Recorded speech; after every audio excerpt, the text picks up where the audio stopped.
Lecture quotidienne de la Bible. Jour 56. Ancien Testament. Exodus 37, Exodus 38. Betsalel fit l'arche de bois d'acacia. Sa longueur était de 2 coudées et demie, sa largeur d'une coudée et demie, et sa hauteur d'une coudée et demie. Il la couvrit d'or pur en dedans et en dehors, et il y fit une bordure d'or tout autour. Il fondit pour elle 4 anneaux d'or, qu'il mit à ses 4 coins, 2 anneaux d'un côté et 2 anneaux de l'autre côté. Il fit des barres de bois d'acacia, et les couvrit d'or. Il passa les barres dans les anneaux sur les côtés de l'arche, pour porter l'arche. Il fit un propitiatoire d'or pur. Sa longueur était de 2 coudées et demie, et sa largeur d'une coudée et demie. Il fit 2 chérubins d'or. Il les fit d'or battu, aux 2 extrémités du propitiatoire, un chérubin à l'une des extrémités, et un chérubin à l'autre extrémité. Il fit les chérubins sortant du propitiatoire à ses 2 extrémités. Les chérubins étendaient les ailes par-dessus, couvrant de leurs ailes le propitiatoire, et se regardant l'un l'autre. Les chérubins avaient la face tournée vers le propitiatoire. Il fit la table de bois d'acacia, sa longueur était de 2 coudées, sa largeur d'une coudée, et sa hauteur d'une coudée et demie. Il la couvrit d'or pur, et il y fit une bordure d'or tout autour. Il y fit alentour un rebord de 4 doigts, sur lequel il mit une bordure d'or tout autour. Il fondit pour la table 4 anneaux d'or, et mit les anneaux aux 4 coins, qui étaient à ses 4 pieds. Les anneaux étaient près du rebord, et recevaient les barres pour porter la table. Il fit les barres de bois d'acacia, et les couvrit d'or, et elles servaient à porter la table. Il fit les ustensiles qu'on devait mettre sur la table, ses plats, ses coupes, ses calices et ses tasses pour servir aux libations. Il les fit d'or pur. Il fit le chandelier d'or pur, il fit le chandelier d'or battu, son pied, sa tige, ses calices, ses pommes et ses fleurs, étaient d'une même pièce. 6 branches sortaient de ses côtés, 3 branches du chandelier de l'un des côtés, et 3 branches du chandelier de l'autre côté. Il y avait sur une branche 3 calices en forme d'amande, avec pommes et fleurs, et sur une autre branche 3 calices en forme d'amande, avec pommes et fleurs. Il en était de même pour les 6 branches sortant du chandelier. À la tige du chandelier il y avait 4 calices en forme d'amande, avec leurs pommes et leurs fleurs.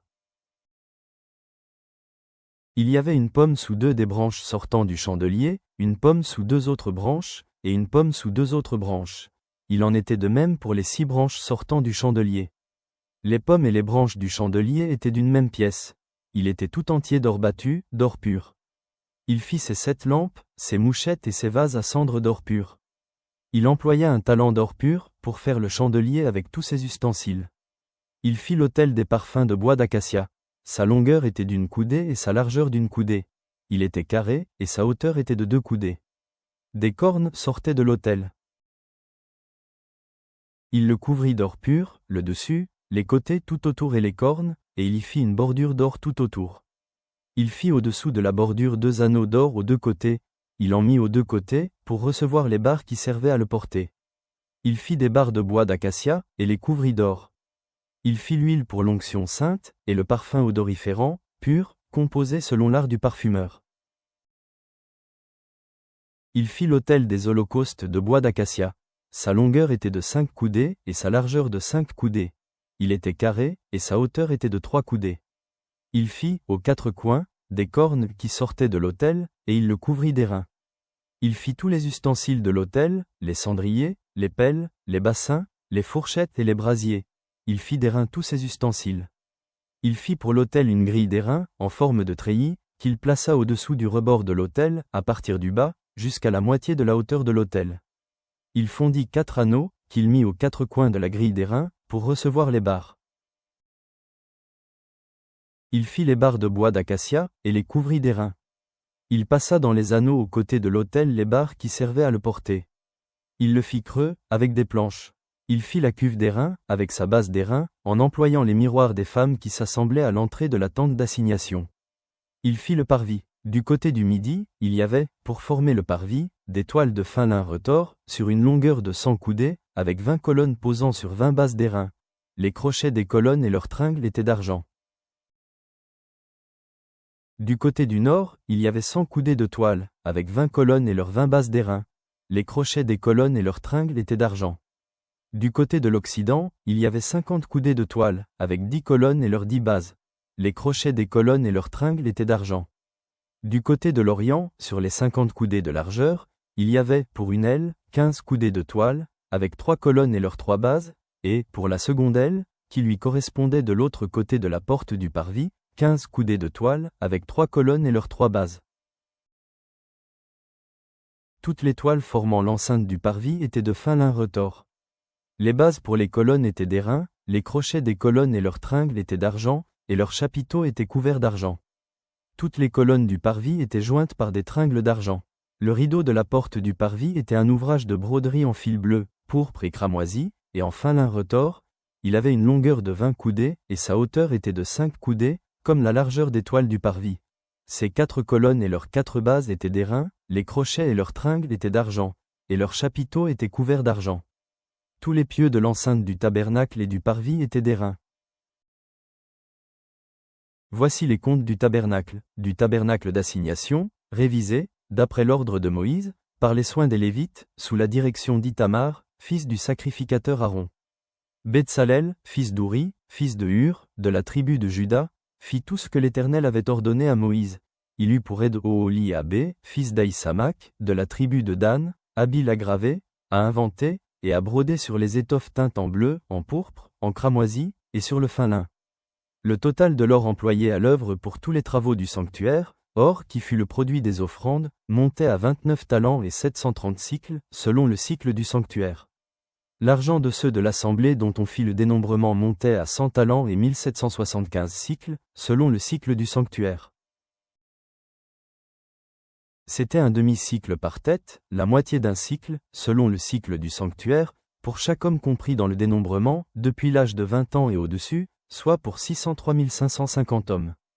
Les 100 talents d'argent servirent à fondre les bases du sanctuaire et les bases du voile, 100 bases pour les 100 talents, un talent par base.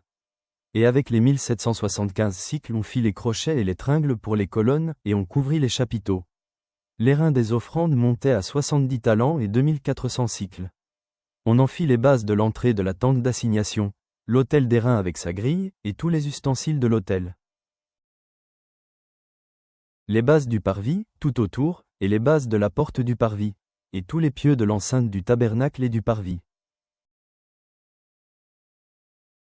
Nouveau Testament, Marc 8 sur 14-38, Marc 9 sur 1.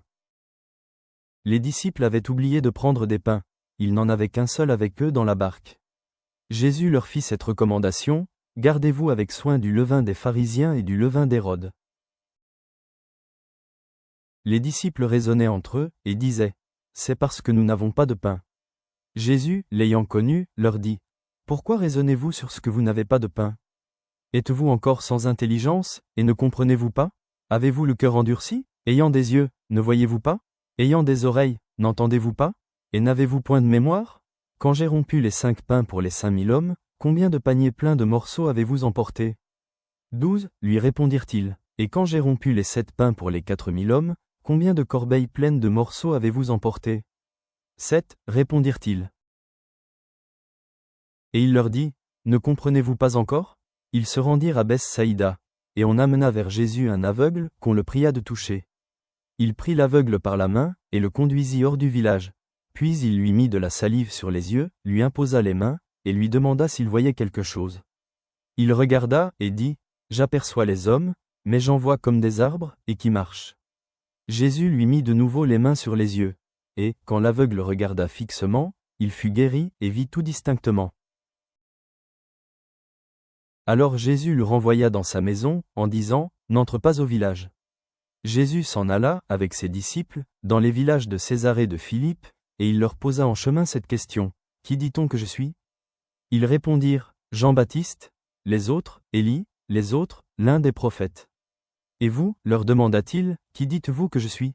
Pierre lui répondit, tu es le Christ. Jésus leur recommanda sévèrement de ne dire cela de lui à personne.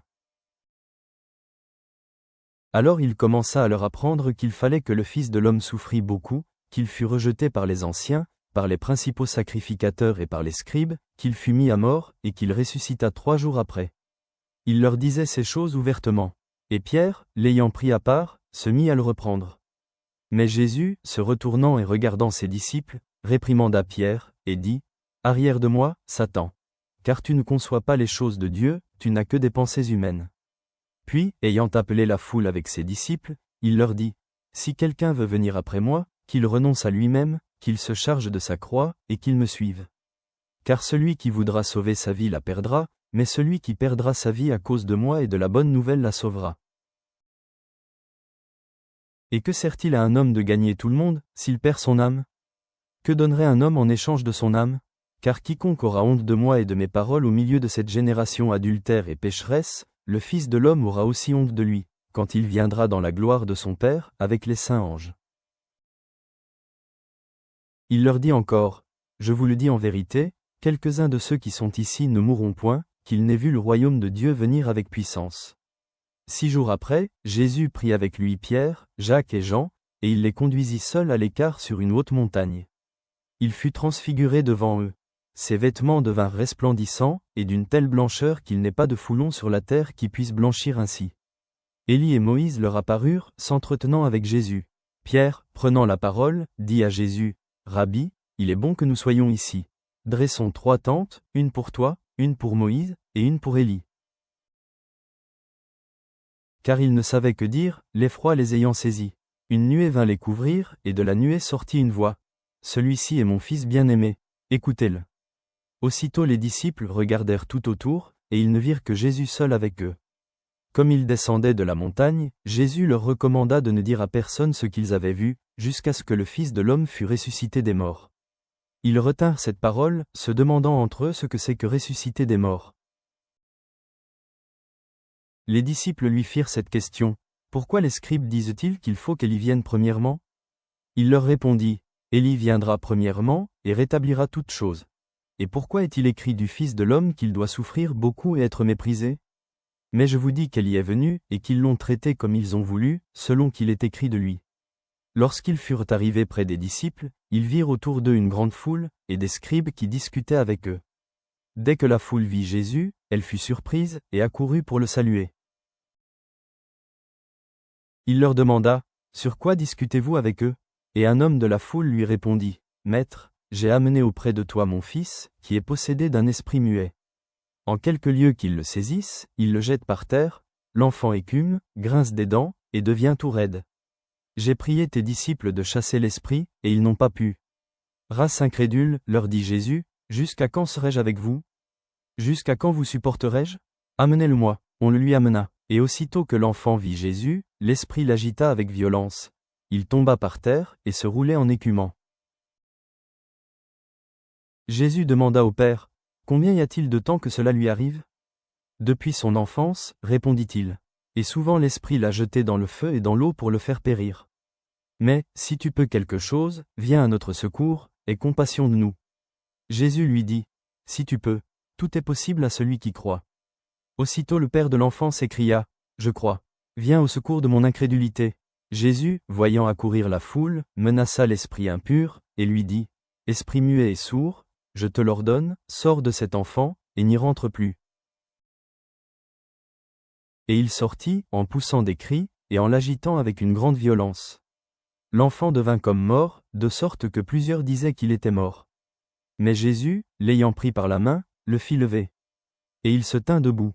Quand Jésus fut entré dans la maison, ses disciples lui demandèrent en particulier, « Pourquoi n'avons-nous pu chasser cet esprit ?» Il leur dit, « Cette espèce-là ne peut sortir que par la prière. » Ils partirent de là, et traversèrent la Galilée. Jésus ne voulait pas qu'on le sût. Car il enseignait ses disciples, et il leur dit, « Le Fils de l'homme sera livré entre les mains des hommes. Ils le feront mourir, et, 3 jours après qu'il aura été mis à mort, il ressuscitera. » Mais les disciples ne comprenaient pas cette parole, et ils craignaient de l'interroger. Ils arrivèrent à Capernaum. Lorsqu'il fut dans la maison, Jésus leur demanda, « De quoi discutiez-vous en chemin ?» Mais ils gardèrent le silence, car en chemin ils avaient discuté entre eux pour savoir qui était le plus grand. Alors il s'assit, appela les 12, et leur dit, « Si quelqu'un veut être le premier, il sera le dernier de tous et le serviteur de tous. » Et il prit un petit enfant, le plaça au milieu d'eux, et l'ayant pris dans ses bras, il leur dit, « Quiconque reçoit en mon nom un de ces petits enfants me reçoit moi-même. Et quiconque me reçoit, reçoit non pas moi, mais celui qui m'a envoyé. » Jean lui dit, « Maître, nous avons vu un homme qui chasse des démons en ton nom, et nous l'en avons empêché, parce qu'il ne nous suit pas. » Ne l'en empêchez pas, répondit Jésus, car il n'est personne qui, faisant un miracle en mon nom, puisse aussitôt après parler mal de moi. Qui n'est pas contre nous et pour nous. Et quiconque vous donnera à boire un verre d'eau en mon nom, parce que vous appartenez à Christ, je vous le dis en vérité, il ne perdra point sa récompense. Mais, si quelqu'un scandalisait un de ces petits qui croient, il vaudrait mieux pour lui qu'on lui mît au cou une grosse meule de moulin, et qu'on le jetât dans la mer. Si ta main est pour toi une occasion de chute, coupe-la. Mieux vaut pour toi entrer manchot dans la vie, que d'avoir les deux mains et d'aller dans la géhenne, dans le feu qui ne s'éteint point. Si ton pied est pour toi une occasion de chute, coupe-le. Mieux vaut pour toi entrer boiteux dans la vie, que d'avoir les deux pieds et d'être jeté dans la géhenne, dans le feu qui ne s'éteint point. Et si ton œil est pour toi une occasion de chute, arrache-le. Mieux vaut pour toi entrer dans le royaume de Dieu n'ayant qu'un œil, que d'avoir deux yeux et d'être jeté dans la géhenne, où leur ver ne meurt point, et où le feu ne s'éteint point. Car tout homme sera salé de feu. Le sel est une bonne chose. Mais si le sel devient sans saveur, avec quoi l'assaisonnerez-vous? Proverbe 6 sur 1-11. Mon fils, si tu as cautionné ton prochain, si tu t'es engagé pour autrui, si tu es enlacé par les paroles de ta bouche, si tu es pris par les paroles de ta bouche, fais donc ceci, mon fils, dégage-toi, puisque tu es tombé au pouvoir de ton prochain. Va, prosterne-toi, et fais des instances auprès de lui. Ne donne ni sommeil à tes yeux, ni assoupissement à tes paupières. Dégage-toi comme la gazelle de la main du chasseur, comme l'oiseau de la main de l'oiseleur. Va vers la fourmi, paresseux, considère ses voies, et deviens sage. Elle n'a ni chef, ni inspecteur, ni maître. Elle prépare en été sa nourriture, elle amasse pendant la moisson de quoi manger. Paresseux, jusqu'à quand seras-tu couché? Quand te lèveras-tu de ton sommeil? Un peu de sommeil, un peu d'assoupissement, un peu croiser les mains pour dormir. Et la pauvreté te surprendra, comme un rôdeur, et la disette, comme un homme en armes. Seigneur souverain, nous nous tenons humblement devant la vision du jour du jugement, lorsque les brebis seront séparées des boucs. En reconnaissant que servir les plus petits d'entre nous, c'est te servir, ouvre nos yeux pour voir ceux qui sont dans le besoin autour de nous. Aide-nous à nourrir les affamés, à vêtir ceux qui sont nus, à visiter les malades et les prisonniers, et à accueillir l'étranger avec l'amour du Christ. Permets-nous de vivre comme tes mains et tes pieds dans ce monde, manifestant ta compassion à ceux qui en ont le plus besoin. Que la grâce de notre Seigneur Jésus-Christ soit toujours avec nous. Amen.